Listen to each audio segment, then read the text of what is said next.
Hi everyone. I thought I'd go live today. Just like everyone else, I'm at home, not going anywhere much these days due to the coronavirus pandemic. But at this moment, I decided that this is a good time here in the Houston, Texas area. It's warm. It's not hot yet, thank goodness, but it is warm. And so today I've been doing just a little bit of gardening, mostly so far just in pots. I'll take you to see my garden. So far I have quite a few things growing on this little patio outside the bedroom, but I have other things that I'll show you too. So I have an abundance of mint plants. You can see them here. This is one, and this one. And this one, hopefully you can see those. And then just recently I planted a cherry tomato plant in a pot. It's not a really big pot, so I don't know how well it's going to do. Sorry, excuse my hand.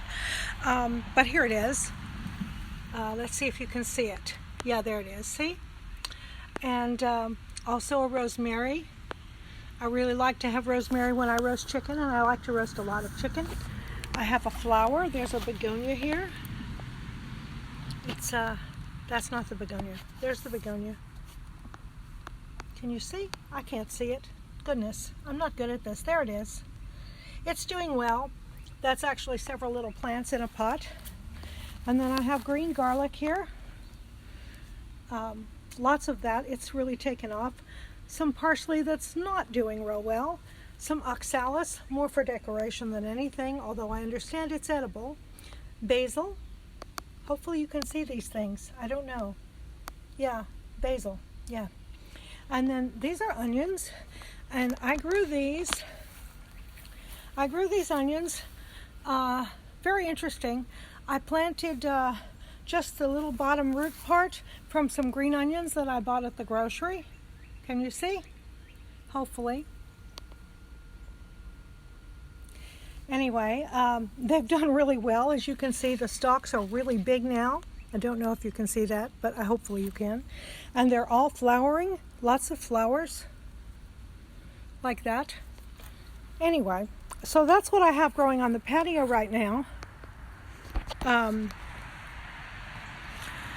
then I have these little raised beds that I haven't done anything with yet. But I'm going to. In fact, I'm hopeful to start digging them out today a bit. Don't know. It depends because it's hot. And I have some online meetings I go to later today, so don't know. These look terrible. I'll show you how bad they look. Can you see them?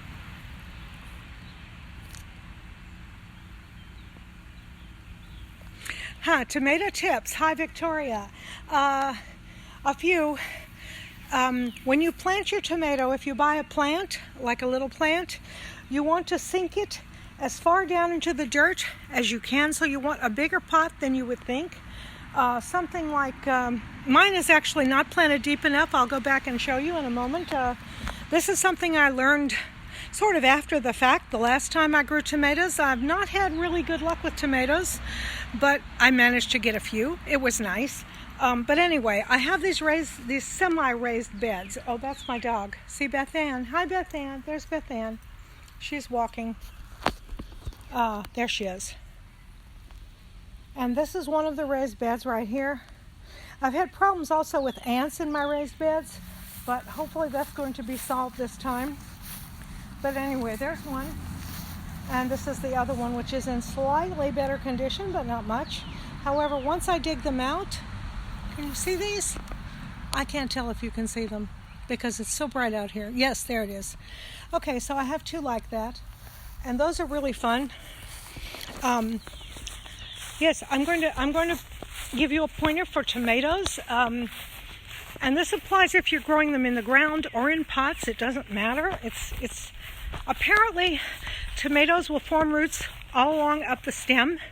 So if you're growing them in a pot, which honestly is safer sometimes because of the problem with cutworms and so forth that you get, and there's some other kind of tomato worm that I've had major trouble with. It ate my tomatoes.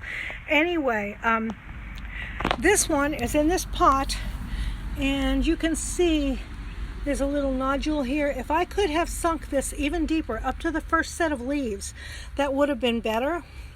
But I sank it as deeply as I could at the time because it was a bit fragile. It's getting more sturdy now.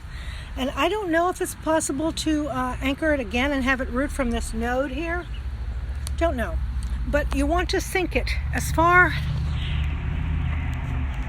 into the ground as you can, because roots will form all along that stem, and the tomato plant will get a much thicker, more sturdy stem. It'll grow better. It'll have a lot more root base, which means it'll root in better and take in a lot more nutrients and water from the watered soil. So you want to be sure to do that, and don't just plant it even at the level that it's in the little pot that it's in. But in any event, other things I've been doing, I have this outdoor kitchen that's literally covered in pollen. It's just terrible. You can probably see it's in a coating of green and yellow. I have to clean. But anyway, another thing I did today was I moved some plants that have been in the same pot for years, honestly, too long, into some larger ones like this one here. This is my Christmas cactus, which has bloomed every year at Christmas since I moved it out of doors. Fortunately, here I can do that because we get very little freezing weather. It's been that way a long time.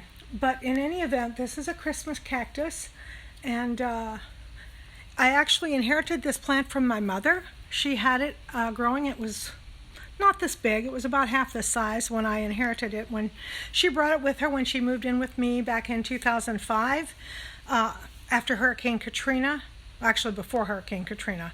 But anyway, we brought the plants over. We have a few that were hers.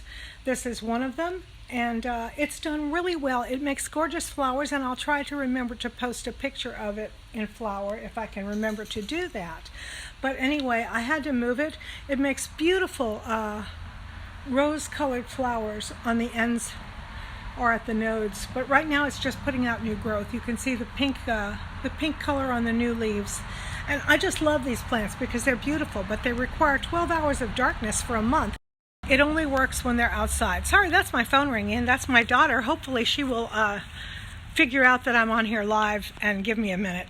But I don't have too much more to show you anyway. Let's see. I'm being careful where I walk in my yard because I do need to do some scooping because I have 2 dogs. And my dog is rolling in the grass. She's so cute. I wish I could show you, but I don't think you're going to be able to see her. She's kind of far away. Don't know. Well, she's having a good time anyway. Out there in the sun. Yeah, she's way in the back. She's just barely visible. I have 2 Cocker Spaniels. But anyway, so I've got sacks of dirt here. This is all potting soil that I'm going to use because I have more things to grow. And then I've just repotted a little begonia. This is an extra one that didn't fit in the other pot. So it's here. And I have to figure out where I'm going to set it. And then I have 2 more, actually 3, Christmas cactuses here. I love growing these because, as I said, they flower beautifully, although this one only made a few flowers last year. It's not very big. And I think, I'm sorry, my phone keeps ringing, so I probably have to go. Oh, I can show you what the bud looks like from the Christmas cactus because there was 1 or 2, and this one fell off.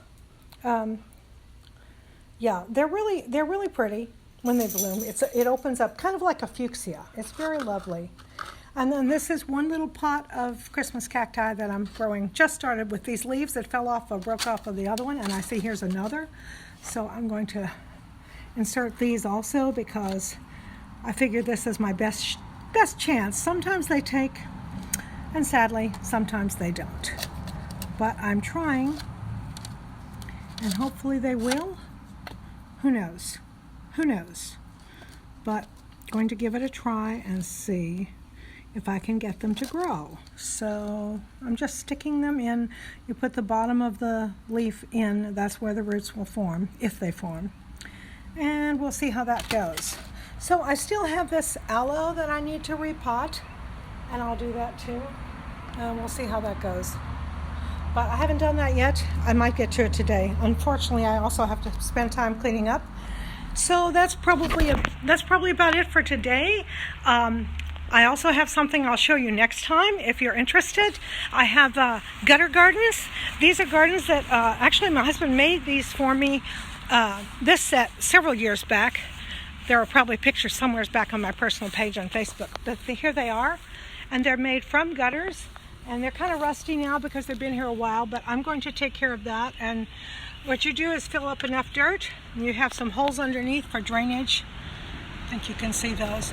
And these are great for growing things like strawberries.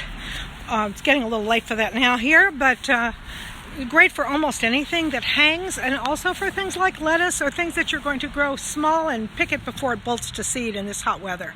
So lots of fun. Okay, I'm going to say thank you for listening, and I'll come back again another day. Bye-bye now. Thank you. Bye.